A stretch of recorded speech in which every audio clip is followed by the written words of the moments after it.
welcome, and thank you for joining us tonight for our Inspiring Greatness. But most of all, thank you for joining us in this adventure of John Adams Academy. And I would like to emphasize that this is a journey, and a hero's journey at that. So thank you very, very much for being here. This is quite a heroic thing, and tonight we have a couple of teachers as well as some of our community members who are going to share how they incorporate this journey into their daily lives.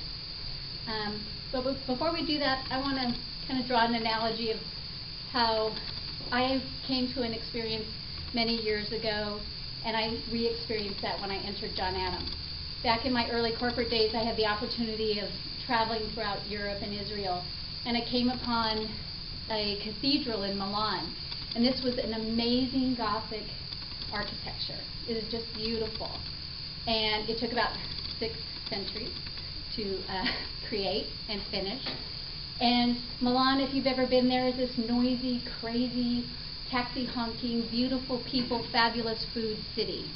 And as I walked through the square and into the church, I left this very noisy, amazing world and entered this very serene, calm, amazing place. And I can't even tell you how long I spent there. I just walked around and I noticed all the hand-carved pews and the beautiful lights. And I wasn't raised Catholic, so this was quite a transformation for me. Then when you walk up on the up to the roof, they had the apostles carved in stone. And there were musicians there strumming their instruments, and there were people gently talking, and people drawing, artists just absorbing it all. And somehow that noise of Milan and the honking taxis and the noisy people and the smell of food all disappeared. It was almost like this church was enveloped in this new environment. Well, this summer we had the opportunity to have lots of construction folks in here, and we've had community people come in, and all of them talked about how when they walked here, it was different. There was something very different about this place. The construction workers said everybody was so polite, and they said thank you, that they felt such comfort in the classroom. And we take people on tours, and they all walk out going, wow, this is really different. And that same feeling that I had in Milan is the same feeling that people experience here. And that's because they're leaving that world, the world of their business or the traffic or the grocery store or the lines or the honking people, and they come here. And what changes that for me are those 9 core values. And so as you experience the day out there and you come here to pick up your children or to volunteer in the classroom, I'm sure many of you have felt that this crazy, noisy world out here doesn't really exist here. And it's a different world. And we have the opportunity when we leave this world, this nice, calm, serene, creative, imaginative world, and we have the opportunity to take it out there. And that's really what the 9 core values are here for. Us as parents, us as staff, us as scholars, all of us. So tonight, we have an opportunity to listen to 2 of our mentor teachers. We have Mrs. Lamboy and Mrs. Foreman, and they're going to talk about how they take those core values and keep it, use the classics and bring it out into their scholars so when they leave, they can take it. And then we're going to have 3 of our parents are going to come up here and talk about how those core values are instituted into their homes. And then I hope with all that you hear and all you observe with your children that you have that same feeling that for me, I get to re-experience Milan when I come here every single day. And I hope that when you could come here every day, you can experience that and take that out and spread it to the community. Because that's how we will change one scholar, one parent, one staff member, and one community member at a time. So again, thank you so much for being here. And without further ado, I'd like to introduce Ms. Kendra Lamb. So I wasn't nervous until about 4 hours before, and every hour up until now, people would ask, are you nervous? It's like, no, I wasn't. Now I am. Then when I got here and they said that I had to stand here with the mic and the camera, I thought, because I can do this without. I do it every day. But thank you for having me. I'm Miss Lamboy. I'm the one of the first grade teachers, and I just want to start by saying why I'm here.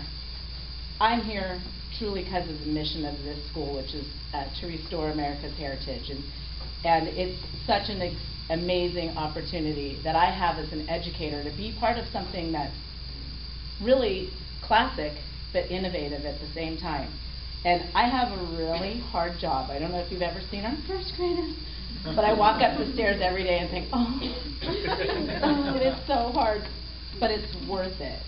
Every second of my day is worth pouring into the lives of students that will develop into servant leaders.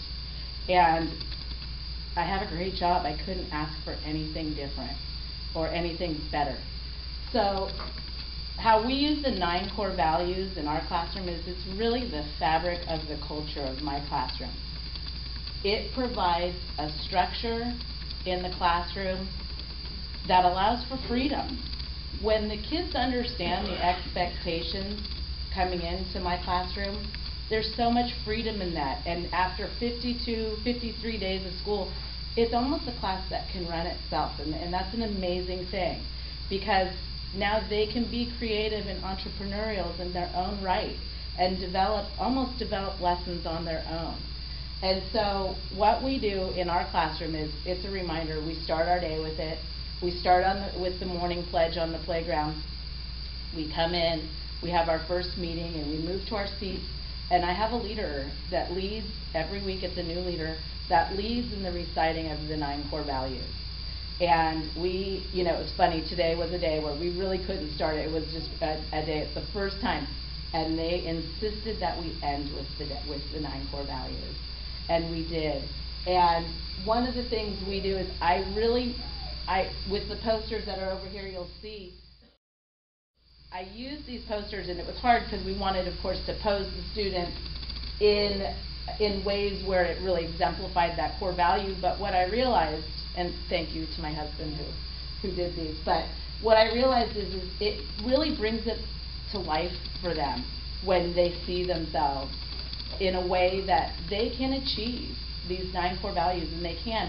When I first started kind of planning and preparing, we had talked about almost like not a watered down version, but we defined them a little bit easier for the first graders and kindergartners. And what I kind of said to myself was, no, they're going to learn these core values exactly how the 10th, 11th, and 12th graders and you are going to learn them, because we're going to bring them up to them. We're not going to bring it down, and they get it. They get what we're doing. They understand that public and private virtue is what you do in my classroom should be exactly what you do when you're on the playground. That publicly, when you're in front of me, and my expectations are the same when you're private and you're out there playing with your friends. Are you being a person that is kind and polite and safe and respectful? Are you a person of integrity? And they are held to that standard. And because of that, it's just so exciting to see them flourish. And so I have a pretty strict classroom, and I run a pretty tight ship in terms of my behavior, because they can do it. And it's just so empowering for me as an educator to see them do it, and see them do it with love, and see them be kind and respectful to each other with love. And what we've done this year as an elementary staff is we started to look at the 9 core values in terms of life applications. And we started to research other report cards and looked at report cards and life skills.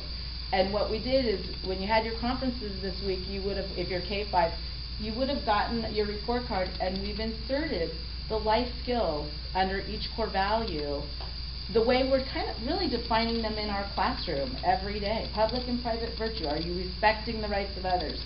Are you observing the rules when nobody's watching? Are you working and playing cooperatively with your friends? Can you work independently? And even first graders, it was funny, the other day I had a parent in my class, and it was like an eerie quiet. And I sat at my desk for the first time, and they were independently working, and I said, I don't know what to do.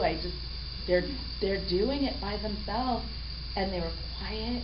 And it was like I didn't want to disturb them because I knew once I did. But they're little, and fostering creativity and entrepreneurial spirit. They love being creative, and when they have that opportunity to just be free in their thinking because they're clear with the boundaries, they flourish, and it's just so exciting to see. And like I said, I'm so excited to be at John Adams, and one of the things on these posters too is our class quote, which is, "You are now the guardians of your own liberty." And I see some of my parents here, and even the second graders who had me last year, they know what that means. They know that it's them taking responsibility for the opportunities that they have within the classroom, within the home life, and not just opportunities to get, but opportunities to serve in a real meaningful way for them. And they're just so sweet and tender-hearted, and when you see them do that and get excited about it, why would I want to do anything different? And so with that, I think, and I'm going fast because I was excited and was afraid I would talk too much, but as we develop them for the higher grades, leadership's hard. You'll take a beating if you're a leader. I've led in my church, and you can get beaten down, and people will tear you down. But if you have instilled in you the discipline of the 9 core values, you can stand firm, you can take the beating, stand up tall and proud and say, I'm here to serve and love and to make a difference in this world, and that will restore our heritage. So, thank you.